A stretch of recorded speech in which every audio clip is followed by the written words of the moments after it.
네, 오늘은 이동환 고양시장에 의해 직위 해제를 당한 이정영 부시장의 기자회견 영상 일부를 보여드리려고 합니다. 11일 고양시의회 영상회의실에서 진행됐던 내용이고요. 이날 이정영 부시장, 아니 이제는 이정형 전 부시장이라고 해야 되겠네요. 이 전 부시장은 고양시가 밝힌 3가지 직위 해제 처분 사유에 대해서 하나하나 반박을 했습니다. 이 내용은 고양신문 기사로 저희가 다뤄드렸고요. 부시장직을 내려놓는 상황에서 마지막으로 하고 싶은 말을 정리해서 입장을 밝혔습니다. 사실 이 영상을 공개해야 되나 말아야 되나 좀 고민이 있었습니다. 이게 양쪽에서 다 좋아하지 않을 영상이기 때문입니다. 우선 이동환 시장 지지하시는 분들은 고양신문이 또 이동환 시장 비판하려고 저러는구나 라고 생각하실 테고, 반대로 이동환 시장을 지지하지 않는 분들은 이동환 시장의 일방적인 어떤 행정을 앞장서서 드라이브했던 이정영 부시장의 마지막 변명을 뭐하러 주목해주느냐 뭐 이러면서 또 불편해 하실 게 뻔하기 때문입니다. 또 한 가지, 사퇴 기자회견을 한 이정영 부시장이 며칠 후 이번 총선에 고양시 을에 출마하겠다라는 입장을 밝히기도 했습니다. 자, 이 사실도 이 영상 공개를 해야 되나 말아야 되나 고민하게 하는 또 하나의 이유였습니다. 다시 말해서 11일의 기자회견 역시 본인의 다음번 정치적 선택을 위한 의도가 분명한 행보인데 그걸 굳이 고양신문이 띄워줄 필요가 있겠느냐 뭐 이런 의견이 내부에서 있기도 했습니다. 그럼에도 불구하고 영상을 올려드리기로 결정한 이유는 내용 자체에 공감했기 때문입니다. 영상을 보시면 아시겠지만 이정영 전 부시장은 이동환 시장의 행보에 대해서 협치와 소통이 전혀 없는 정치의 실종이라고 비판을 했습니다. 거두절미하고 6분가량 되는 이정영 전 부시장의 마지막 신경 발언 무삭제로 보내드립니다. 구독자 여러분들도 직접 한번 들어보시고 판단해 주시기 바랍니다. 제2부시장직을 사퇴하면서 한 말씀 드리겠습니다.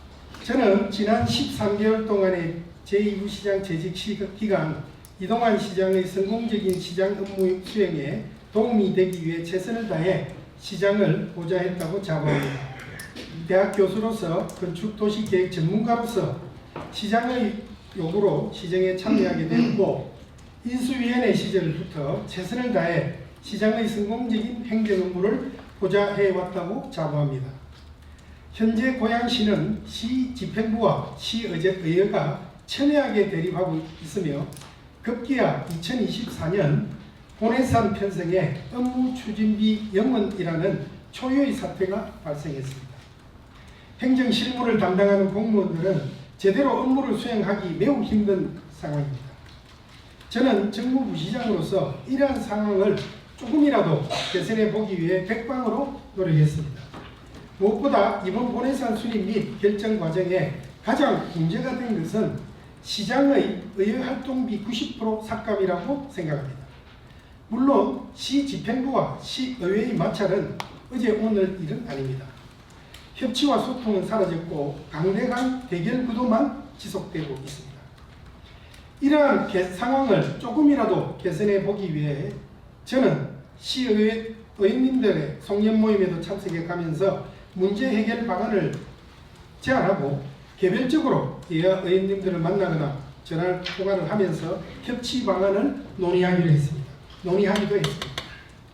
저는 이것도 정무부시장의 업무 가운데 하나라고 생각했습니다.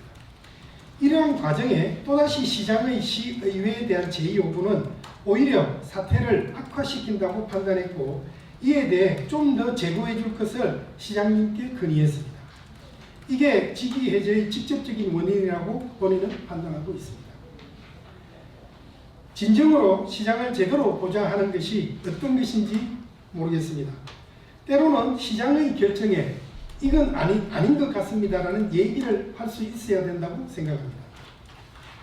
저도 행정 실무를 해보니 일반 공무원들은 시장에게 이런 얘기를 하는 것은 거의 불가능합니다.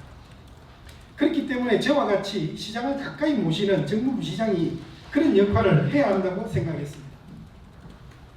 물론 그런 정무부시장이 마음에 들지 않으면 교체할 수 있다고 생각합니다. 그런 경우에도 최소한의 법적 절차와 상대방에 대한 예의가 필요하다고 생각합니다. 말씀드린 바와 같이 시장의 해외 출장 기간 인사과정을 통해 사표를 요구하고 거부하자 인사위원회를 통해 일방적으로 지휘해제를 통보하는 방식은 매우 부적절하다고 생각합니다. 지금 고양시는 매우 어려운 상황입니다. 시의회와 시 집행부가 극단적 감정적으로 대립하고 합리적인 논의로 일이 처리되기 힘든 상황입니다. 이 모든 피해는 시민들에게 돌아갑니다. 시 행정을 담당하는 공무원들도 매우 힘들어합니다. 저는 시장님께 부시장직을 사퇴하면서 꼭 당부드립니다. 시장님은 정치인이십니다. 정치는 협치와 소통을 전제로 하며 때로는 양보를 통해 더 큰 것을 받아낼 수 있어야 한다고 생각합니다. 시 행정을 하다 보면 자존심이 상할 때도 많습니다. 하지만 108만 시민에게 도움이 되고 행정의 수장으로서 공무원들을 힘들게 하지 않기 위해서는 양보와 협치가 필요합니다. 시의회를 품으셔야 합니다. 시의회는 시정의 파트너입니다. 왜 시장을 국민이 뽑은 정치인에게 맡기겠습니까? 서로 타협하고 양보하고 협치하면서 상생 방안을 찾기 위해서 정치인에게 이 일을 맡기는 것입니다. 모든 것을 법으로 해결해야 된다면 시장도 법관이 맡아야 됩니다. 시장과 시의회, 여야 시의원이 서로 협치하고 소통하면서 시민들이 행복해지는 고양시, 공무원들이 신나서 시민들에게 봉사할 수 있는 고양시를 꿈꿔봅니다. 아무튼 108만 고양 특례시의 발전을 기원하며 저는 사퇴합니다. 그동안 고양시 행정 경험에 기회를 주신 이동환 시장님께 감사드립니다. 부족한 공직 생활을 해나가는데 과분하게 도와주신 공직자 한 분 한 분께도 감사의 말씀을 드립니다. 시의회 의원님들께는 특별히 감사의 말씀을 전합니다. 108만 고양 시민들께 더 많은 도움을 드리지 못해 죄송하고 감사합니다. 이상 마치겠습니다. 자, 어떻게 보셨나요? 요점을 정리해드리면 고양시와 고양시 의회의 관계가 현재 최악의 대립으로 치닫고 있는 상황이다. 사태가 이렇게 된 근본적인 원인은 이동환 시장의 불통 행보 때문이다. 그 피해는 고스란히 고양 시민 그리고 고양시 공무원들에게 돌아오고 있다라면서 매우 강도 높은 어조로 이동환 시장을 비판을 했습니다. 자, 여러분, 이정영 전 부시장이 누구입니까? 이동환 시장이 직접 선택한 정무 부시장이었습니다. 인수위 시절부터 이동환 시장과 가장 가까운 거리에서 한 1년 반 동안을 함께한 행정의 2인자였습니다. 이런 사람이 보기에도 이동환 시장의 현재의 행보는 도저히 받아들이기 힘든 지경이다라는 것입니다. 진영을 떠나서 그리고 이정영 부시장의 의도를 떠나서 이날 발언의 팩트 자체에 대해서 구독자 여러분들의 생각은 어떠신지 댓글로 남겨주시기 바랍니다.